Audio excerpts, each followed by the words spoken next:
ओं सर्वमंगलमंगल्ये शिवे सर्वार्थसाधिके शरण्ये त्र्यंबके गौरी नारायणी नमस्तुते। सृष्टिस्थितिविनाशानं शक्तिभूते सनातनी गुणाश्रय गुणमये नारायणी नमस्तुते। जय बड़ मायर जय, जय महादेवी महामायर जय। प्रत्येकेर जीवन सुंदर और आनंदमय होक, प्रत्येके सुखे खुशिते शांतिते एवं दूधे भाते थाकुन श्री श्री पद्मावती माয়ের बड़ माয়ের निकटे प्रार्थना करी।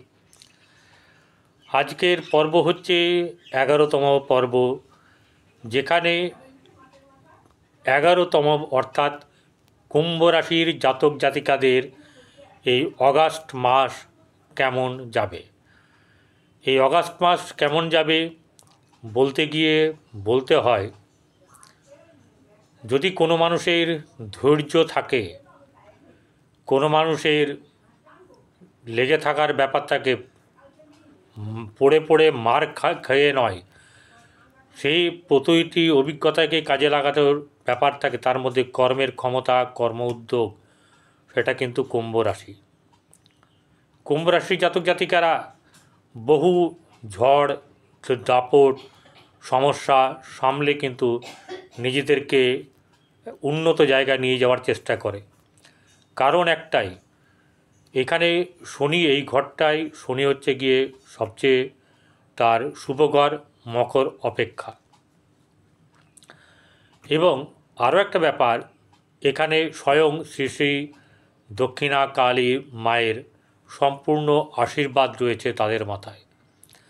দেখুন, একটা ব্যাপার হচ্ছে যে কর্মের দ্বারা মানুষের ভাগ্য তৈরি হয়, ঠিক আছে? সবার সমান হবে না। আপনি যেমন কর্ম করেছেন, আমি যেমন কর্ম করেছি, উনি যেমন করেছেন, এরকম করে প্রত্যেকের কর্ম ভিন্ন, সেই অনুযায়ী সে ফল পায়। কিন্তু এর একটা নেচার আছে, কুম্ভ রাশি কিন্তু একটা নেচার আছে, একদম শেষ অবধি এদের লড়াইয়ের ক্ষমতা থাকে। এই রাশির জাতক জাতিকাদের এই অগাস্ট মাস কেমন যাবে তা নিয়ে আলোচনা হবে।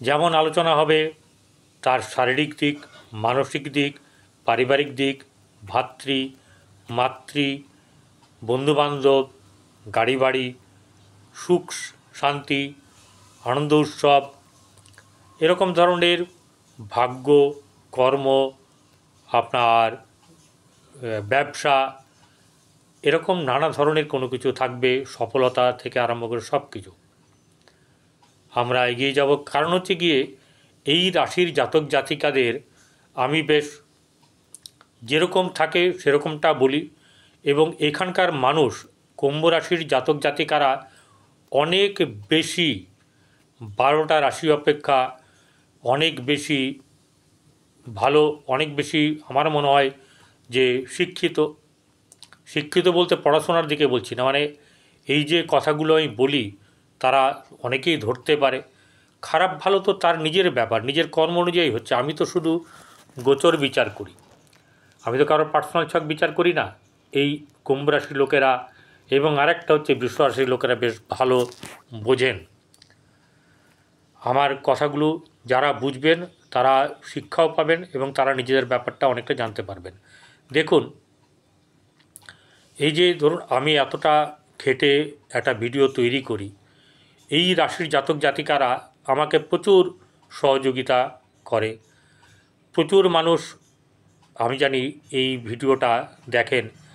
এমনকি আমি আপনাদেরকে বলছি, আমার এই ভিডিও আপনাদের শুধু একটাই কথা অস্বীকার করব না, শুধুমাত্র আপনাদের জন্যে 20,000, 22,000, 29,000, 27,000 মিনিমাম যায়। কোনোটা কম একটু আদ্র হতেই পারে, কিন্তু এরকম আপনাদের আশীর্বাদ আমার সঙ্গে থাকে, আপনাদের ভালোবাসা আমার সঙ্গে থাকে। আমি এখানে যা বলি কাউকে কিন্তু ওই কোটিপতি বানাতেও আসিনি, কাউকে কোটিপতিকে ভিখারি বানাতেও আসিনি। আমি চাই আপনারা ভালো থাকুন, সুস্থ থাকুন। তার জন্য আমার এই ভিডিওর জন্যে একটা কথাই বলবো, আপনারা এই সুন্দর মানের মানুষদেরকে একটা কথাই বলবো, যারা এখনও পর্যন্ত সাবস্ক্রাইব করেননি তারা সাবস্ক্রাইব করবেন। আপনার একটা সাবস্ক্রাইব করলে, একটা লাইক করলে আপনার কিন্তু যাবে আসবে না, তাই তো? এবার আপনাকে এটাও বলছি, আপনার যদি দিল থেকে অন্তর থেকে মনে হয় যে করব না, দেবেন না। সাচ্চা হৃদয়ের অন্তরের থেকে আমি চাই। আমি যেমন পরিষ্কার কথা বলি সেইভাবেই আমি এগিয়েও চলি। এবার যাদের খারাপ থাকবে, যাদের ভালো হবে না, তাদেরকে বলবো প্রচুর প্রচুর ভালো ভালো জ্যোতিষী, সুনামধন্য মানে স্বনাম খ্যাত এরকম ধরনের জ্যোতিষী চারিদিকে আছে।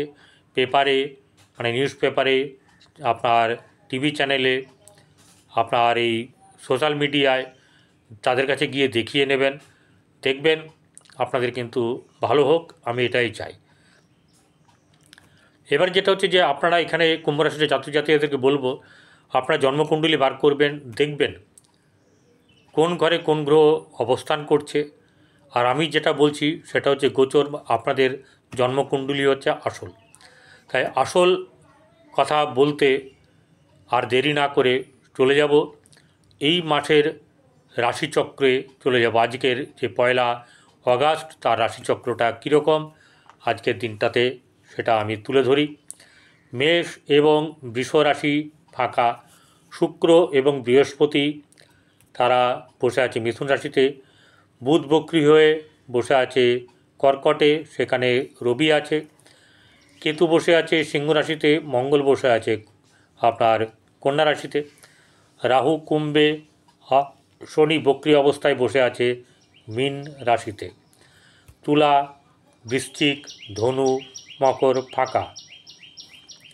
অর্থাৎ এখানে কিন্তু মঙ্গল ভঙ্গ কালসর্প যোগ তৈরি হয়েছে এবং দ্যাট ইজ নেগেটিভ কালসর্প যোগ। ওকে, আচ্ছা, কুম্ভ রাশির শেষ সাড়ে চলছে, খুব লড়াই, কখন তার মনে হচ্ছে যে সাড়ে ছাড়বে। একটা কথা বলে দিই, দ্বিতীয় শনি মোটেও শুভ ফল দেয় না, কিন্তু একটা জিনিস আমাদের যে শাস্ত্র আছে জ্যোতিষশাস্ত্র, লগ্নপতি দ্বিতীয়ভাবে সে যে গ্রহই থাকুক আর্থিক দিক থেকে বল প্রদান করে। হয়তো সবসময় করবে না, কিন্তু অর্থর দিকটাকে কিন্তু এটা ঠেকিয়ে রাখার চেষ্টা করে। ঠেকিয়ে রাখলে কি করছে, যাতে আপনার এটা হচ্ছে গিয়ে দ্বাদশ রাশি, কুম্ভ রাশির দ্বাদশ রাশি হচ্ছে সেই শনি মকর রাশি, তাহলে খরচ খরচা কিন্তু আপনার বাড়বে। এটা দিয়েই শুরু করছি। এরপর যেটা হচ্ছে যে কোন কোন গ্রহগুলি সেখানেই থাকবে বা অবস্থার পরিবর্তন হবে বা রাশি পরিবর্তন হবে সেটা একবার জানিয়ে দিই। যেমন রবি 16 আগস্ট রাত্রিবেলায় 1:53 গতে সে কর্কট থেকে সিংহ রাশিতে চলে যাবে। চন্দ্র তুলা রাশি থেকে স্বাতী নক্ষত্রে যাত্রা শুরু করে 31 আগস্ট বৃশ্চিক রাশিতে জ্যেষ্ঠা নক্ষত্রের সাথে যাত্রা শেষ করবে, সমাপ্ত করবে। মঙ্গল কন্যা রাশিতে থাকবে, বুধ কর্কট রাশিতেই থাকছে, ঠিক আছে। সে 9 আগস্ট হচ্ছে পূর্বে উদয় হবে, 11 আগস্ট মার্গী হবে, মানে ডাইরেক্ট হয়ে যাবে, বক্রতা সেরে যাবে। আর 30 আগস্ট সে ওই তার যে এখানে অবস্থান সেখান থেকে সে সিংহ রাশিতে চলে যাবে। এরপর হচ্ছে বৃহস্পতি মিথুন রাশিতেই থাকবে। শুক্র 20 আগস্ট রাত্রি 1:20 কর্কট রাশিতে প্রবেশ করবে। শনি মীন রাশিতে বক্রী অবস্থায় থাকবে। রাহু কুম্ভে, কেতু সিংহ রাশিতেই থাকবে। আপনার অবস্থান কীরকম? লগ্নে বা রাশিতে রাহু, দ্বিতীয় বক্রী শনি, তৃতীয় চতুর্থ ফাঁকা, পঞ্চমে শুক্র বৃহস্পতি, এটাই কাফি অনেক। ষষ্ঠে রবি বুধ, এটাও কাফি।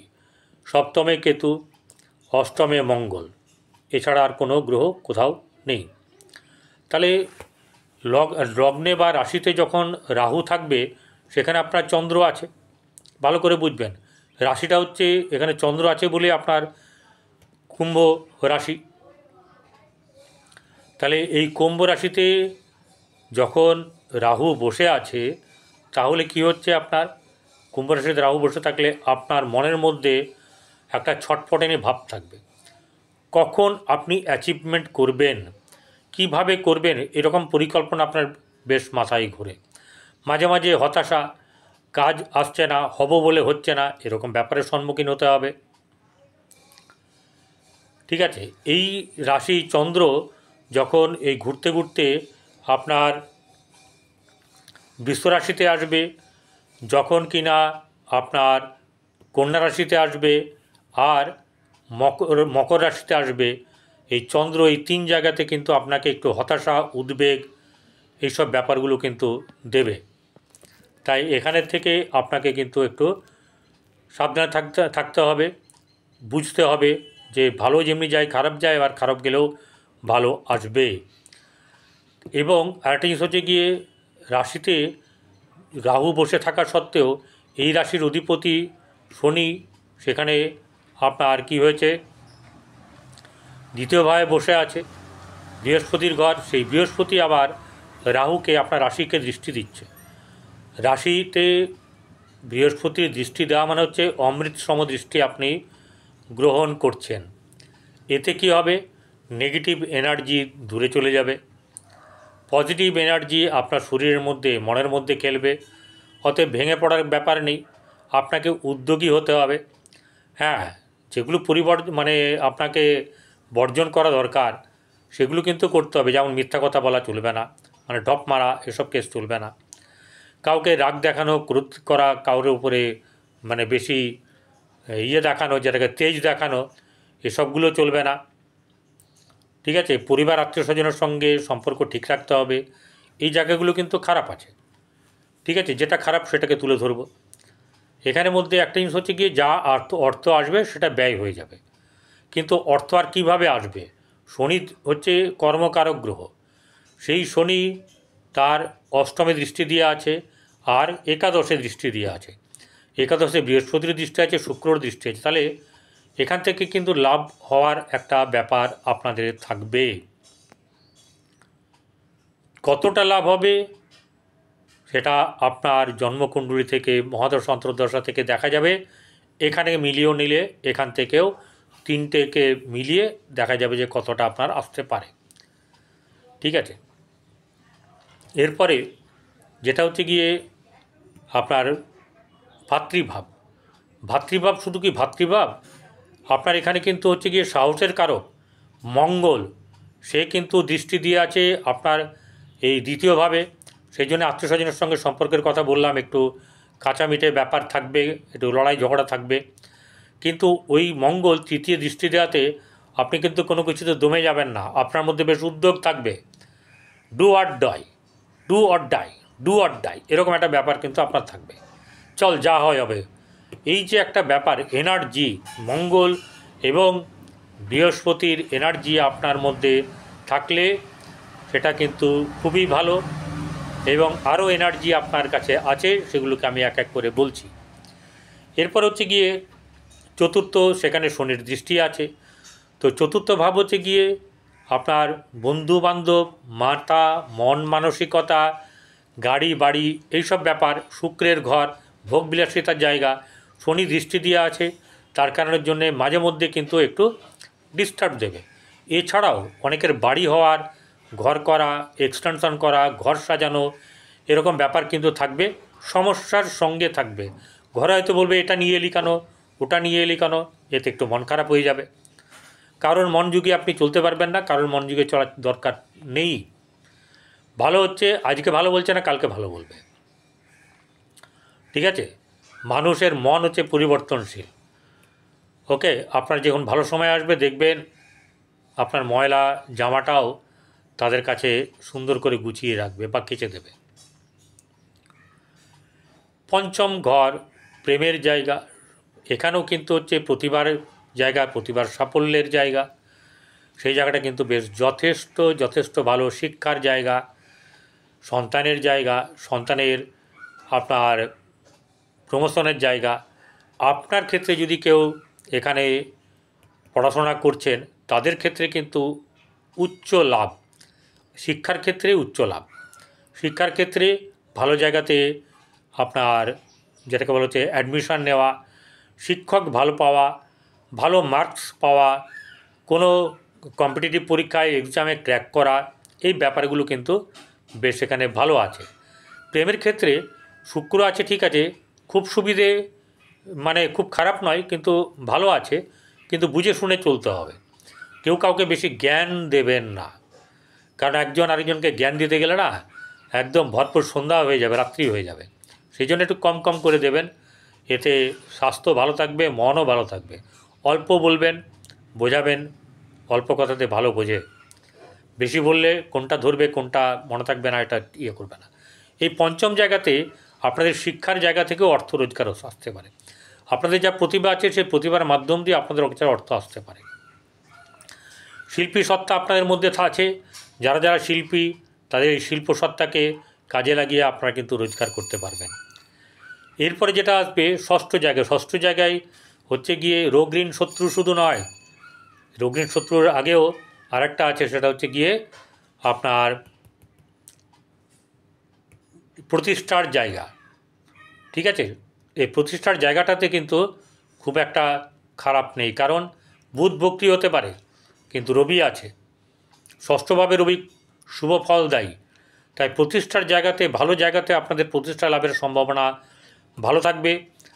শত্রু মাথা নত করবে, আপনার যশ খ্যাতি বাড়বে, রোগ কিছুটা হালকা হবে এবং ধার শোধ হওয়ার মতন করে আপনার ক্ষমতা জন্মাবে। চলে আসবো এবারে সপ্তম মেন একটা জায়গা, যেখানে ব্যবসা বাণিজ্যের জায়গা, লাইফ পার্টনার, বিজনেস পার্টনার এখন কিন্তু কোনোভাবেই করবেন না। যাদের বিজনেস পার্টনার যারা আছেন তাদের ক্ষেত্রে বলবো খুব সাবধানে থাকবেন, তাহলে কিন্তু চটকে যেতে পারে। খুব নজর রাখতে হবে, সচেতন থাকতে হবে। ঠিক আছে, বৈবাহিক জীবন মধ্যম যাবে, আর ব্যবসা ক্ষেত্রে কখনো ভালো কখনো মন্দ এরকম ব্যাপারটা থাকবে। 16ই আগস্টের পর থেকে কিন্তু ভালো যাবে। 16ই আগস্ট, 20শে আগস্ট এই দুটো দিনের পরের থেকে আপনাদের কিন্তু আগের তুলনায় অনেক উন্নতি হতে থাকবে। ধীরে ধীরে হবে, একদিনে নয়। একদিনের বড় লোকের কথা পুরুষতে বলে না। এরপরে যেটা হচ্ছে গিয়ে আপনার পার্টনারশিপ ব্যবসা কিন্তু করবেন না। লাইফ পার্টনার মোটামুটিভাবে আপনার বৈবাহিক জীবন শুভ যাবে। ঠিক আছে, খারাপ হবে না। শত্রু আপনার একটু ওঁত পেতে থাকবে কিন্তু কিছু করতে পারবে না। রাস্তাঘাট দেখে শুনে পারাপার হবেন। কাউকে কথা দেওয়ার ব্যাপারে একটু সচেতন হবেন। কোনো জায়গায় ডিল করার আগে একটু ভাববেন, দেখে শুনে করবেন। এই সতর্কগুলো যেমনই করতে হবে, বাইরে খাওয়া দাওয়া, কথা দেওয়া এইসব ব্যাপারগুলোকেও কিন্তু নিজেকে একটু সচেতন থাকতে হবে। চলে আসবো ভাগ্যভাবে জায়গাতে রাহু এবং আপনার বৃহস্পতির দৃষ্টি আছে। তাহলে রাহুর দৃষ্টিতে ভাগ্যভাবে রাহু কিন্তু মাঝে মাঝে চঞ্চল করবে, অর্থাৎ কখনো খুব ভালো পয়সা দেবে, কখনো আবার দেবে না বা দিলে কম দেবে, প্রাপ্য দেবে না। কিন্তু যেহেতু বৃহস্পতি এখানে বসে এই দৃষ্টি দিয়ে আছে, তার দৃষ্টি যেহেতু অমৃতসম, এই বৃহস্পতি আপনাকে কিন্তু মেকআপ করে দেবে। খুব বেশি না পারলেও কিন্তু অনেকটাই মেকআপ করবে, যাতে আপনার চলে যাবে ভাগ্যের সহায়তা লাভ আপনি কিন্তু পাবেন। ওকে, এইবারে চলে আসবো হচ্ছে গিয়ে আপনার কর্মের জায়গায়। কর্মের জায়গার অধিপতি মঙ্গল, সে বসে আছে অষ্টমে এবং এখানে কোনো গ্রহের দৃষ্টি নেই। এই ঘরের অধিপতি হচ্ছে মঙ্গল। সেই মঙ্গল অষ্টমে থাকার জন্যে কর্মের ব্যাপারে কিছু না কিছু সন্দিহান, কিছু আপনার সমস্যা, এইসব ব্যাপারগুলো থাকলেও কর্মলাভ কিন্তু হবে, অবশ্যই করে কর্মলাভ হবে। ঠিক আছে, এই কর্মলাভের কারণে আপনাদের কি হবে, আপনাদের ভালো জায়গায়, কঠিন হতে পারে কর্মটা, কিন্তু ভালো জায়গাতে কাজ হবে, অর্থ রোজগার বেশ ভালো হবে। এরপরে যেটা হচ্ছে যে একাদশ ভাব, আপনার সহসা প্রাপ্তি, সহসা লাভ, সহসা লিকুইড মানি প্রাপ্য। এরপরে যেটা হচ্ছে গিয়ে সাফল্য লাভ, এরপরে যে প্রশংসা লাভ, হ্যাঁ, যশমান লাভ, এইসব যে নানা রকম ধরনের লাভ আছে এখানে কিন্তু সেটা আপনি অবশ্যই করে পাবেন এবং সেটা আপনার ভালো হবে, আপনি ভালো থাকবেন। আর যেটা হচ্ছে গিয়ে, যারা এখনও করছেন না, যারা করছেন ভালো, গরুকে, কুকুরকে, কাকপক্ষীকে অবশ্যই করে খাওয়ান। যারা আর্ত, যারা খেতে পায় না, তাদেরকে আপনার পকেট যেরকম পারমিট করবে সেরকমভাবে খাওয়ান, তাতে আপনার ভালো হবে। নমস্কার।